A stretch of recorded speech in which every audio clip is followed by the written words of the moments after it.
Hey, good morning to everybody. Happy Wednesday. It's Daryl here. It is bright and freaking early, man. It's 3 a.m. here in Connecticut on the East Coast. Okay, lately I've been doing some more recovery videos, and most of these videos have to do with things that I did in my past that were, I don't know how else to put it, they were stupid, and it turned out badly. I think the reason that I'm remembering so many of these incidents right now is because I've been going through the apartment, and you see the vacuum cleaner right there, actually, and I've been doing some cleaning. Call it midsummer cleaning. I don't know. And I've come across a lot of pictures and concert tickets and mementos, and it's made a lot of these memories come to the forefront in my mind. The reason I'm doing these videos, I'm not doing these videos to make a joke of these incidents, to say look how cool I am, or look at these these things I did when I was younger, how cool, it is not that. This is the reason I make these videos. I've been clean and sober since October 23rd of 2006. I know you guys, if you watch my channel, you're probably tired of hearing it, but you're going to keep hearing it. And before that, I used for 2.5 decades. From the time I was honestly 14, but 17 to 18 to 40 years old is when I got clean and sober.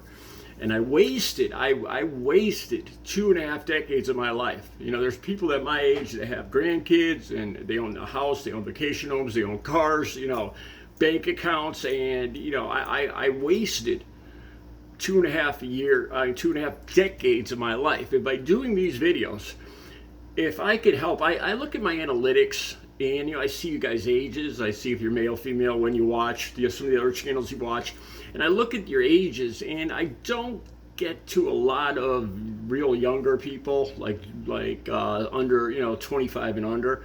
I think my biggest viewing demographic right now is probably in the 30s, early 30s to late 40s or mid 40s. And so if there's parents out there, if they can convey some of the stuff I'm talking about to your kids or your nephews or nieces, if I could just help one person to avoid, some of the mistakes I made, it would make those 2.5 decades that I wasted not as bad, not as painful to me. You see what I'm saying? It was something good could come out of this, out of me wasting 25 years of my life. That's why I make these videos. I mean, it's not totally just to help people out. It's to make myself feel better about wasting half my life. Okay, this is I had forgotten all about this. Okay, I'll give you the rundown here. I was going to school. I was going to a technical school. I was driving a truck. I told you guys I was a Teamster truck driver. I hurt my back. I had 2 back surgeries, and they retrained me. They paid the state of Connecticut paid for me to go back to school, to a technical school. And I had already taken architectural drafting when I was young, but this was for electric and mechanical engineering and CAD drafting, because back when I went to school, it was all pencil and paper. And so I went back to school for this, and I was in school, and there was other guys in my class, and you could, back when I was using, you could spot other people that used. This guy happened to have a ponytail and long hair, and I'm not trying to what's it called when I'm not trying to pigeonhole people, but I never really talked to him much. But he came up to me in class, and he said he wanted 2 tickets to the Bruins game, a Bruins game in Boston, and he had a limo to get there, and he asked me if I wanted to go along, and I never even talked to him. So I said yes. It came out later that the only reason he asked me, he didn't even particularly like me or didn't talk to me or anything, but he knew I had a car, he knew I had money, and he knew I had access to substances that I was using and dealing. So that's the only reason he asked me. I was being used, basically. Okay, so before I go to meet him, I stop and pick up some alcohol. I stopped at the package store, and I took a little ride, and I picked up some rock. And not much. Maybe I'd say not much. We'll just say not much. And I met him. We hopped in a limo, and we started driving up to Boston. It's about a 2 or 3 hour, maybe a 2 hour ride, 2.5 hour ride from here in Connecticut, and all the way up. We're drinking, and about 15 minutes into the ride, I'm like, "Hey, look what I got!" Like I said, you could spot other people back then. I could spot other people that used, and I was pretty sure he used, so I pulled it out, the rock, and I was like, "Oh, look what I!" And he was like, "Great, man, yeah." So we start smoking. Not much, because I wanted to see the ball, I wanted to see the Bruins. I had never been to a hockey game in my life, and I still haven't, come to think of it. But anyway, by the time we got there, we just had enough. We drank a considerable amount because he brought alcohol too. He was just as deep in addiction and alcoholism as I was.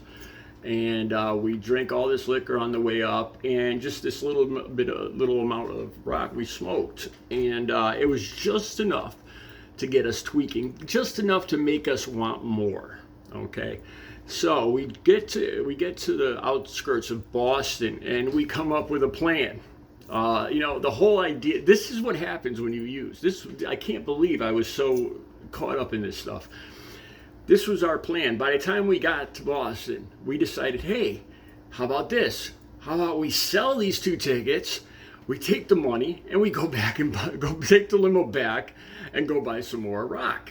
That sounds, a great idea. That's how messed up this stuff is, how your priorities change in a matter of, seconds. The amount of time it took to exhale, your priorities get all skewed.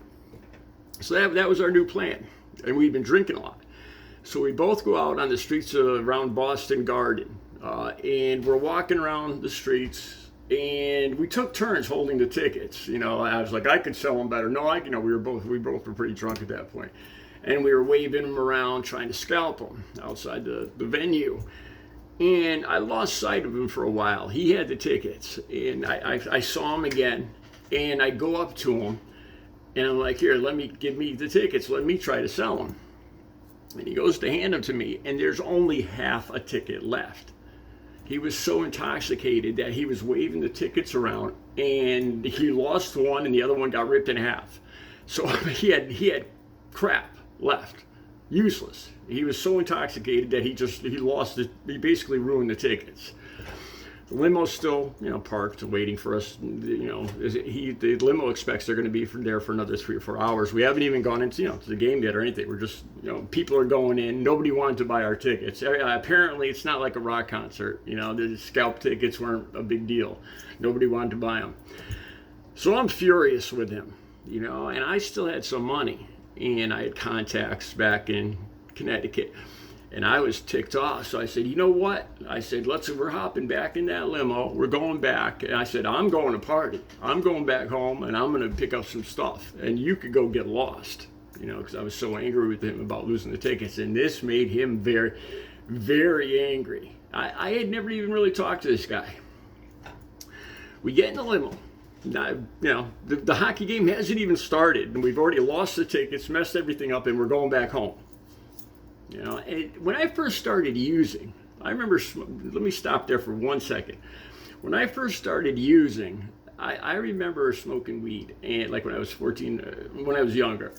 And I was like, geez, this stuff will make everything more fun. Going into the mall, we laugh, going tubing. I was like, oh, this is an enhancer. It enhances all the stuff we do. It makes it more fun.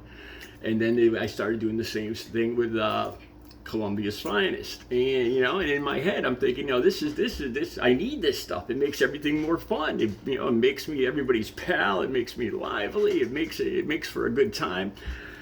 And now that I've been clean and sober for almost 18 years, looking back, it ruined everything. It ruined almost everything I ever did. All the stuff I used to enjoy, all the good people I used to hang around with. It took away everything from me. And this is a good example of it. And it gets worse. It gets much, much worse, because I ended up in the back of a state police car. We're driving back to Connecticut, and I'm taunting him because I'm so angry with him about losing the tickets. And we're sitting in the back of the limo, and he freaks out. Next thing I know, he jumps across the seats, and he starts gouging my eyes. I didn't know this guy, and I've never dealt with an eye gouger before, But this guy just digs his fingers into my eyes, and I'm just pounding on him, trying to get him off me. And the limo driver skids to a stop. We're on the side of 84, Interstate 84, between Hartford and Boston, a major interstate between Connecticut and Massachusetts. And he pulls over on the side of the road and he calls the state police. So we're on the side of the road. It's probably about 10 p.m. at this point. Major highway, state cops, about 6 or 7, 8 state cops, all the lights going, pull up, the limo's there, I'm there. We started explaining. I was like, this guy just, I didn't mention about taunting him or using before this, but I was like, this guy just freaked out. He lost the tickets and he freaked out and he started gouging my eyes out. Long story short, they let me go. They put me back into the limo, but by myself. They took him away. They locked him up. It was his limo to begin with, and I'm the only one that went home in the limo. I shouldn't laugh at that, but hey, that's what you get for eye gouging. They threw him in the back of the state cop car and took him away. And I took the rest of the ride home with the limo driver, just me and the limo driver, back to Connecticut. And I missed school the next day because I was just so hungover. He didn't show up at school for this is the technical school we were going to, for like a week. I thought he had dropped out, and we didn't talk. We didn't talk at all, man, because there was still a lot of bad feelings between us. We didn't even know each other before this. The only reason we hung out together, it was for it to use each other, me to use him for the tickets in the limo, and him to use me for the party favors and the alcohol in my car. That's the kind. These people I used to hang out with weren't really friends. I can't call them friends. These people were not friends in any sense of the word. It was once you start getting into this stuff, these addictions, this alcoholism, it's all just about what can I get out of this person? How can I use this person? What can this person? What can I get? What can I use this person for? When I need this, people do the same thing to you. But most of all, how I fooled myself, how I lied to myself, all through those 25 years. Of how I really believe that this stuff, it was great. I don't want to give this up. It's enhancing. It makes everything fun. Everything will suck and be boring if I quit this stuff.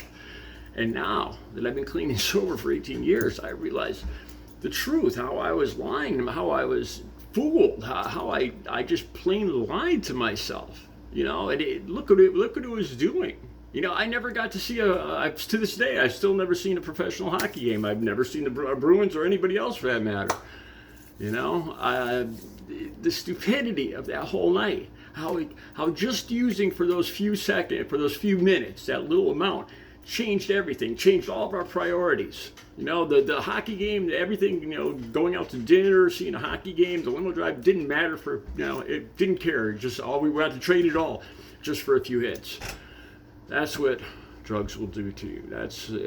And that's just one small example. And I wasted 25 years of my life doing that pretty much daily and nightly. If anybody can learn from my mistakes, please, listen to what I'm saying. These last 18 years have been the best years of my life. I mean, the best. And I couldn't be happier. Recovery is possible. Have a good Wednesday.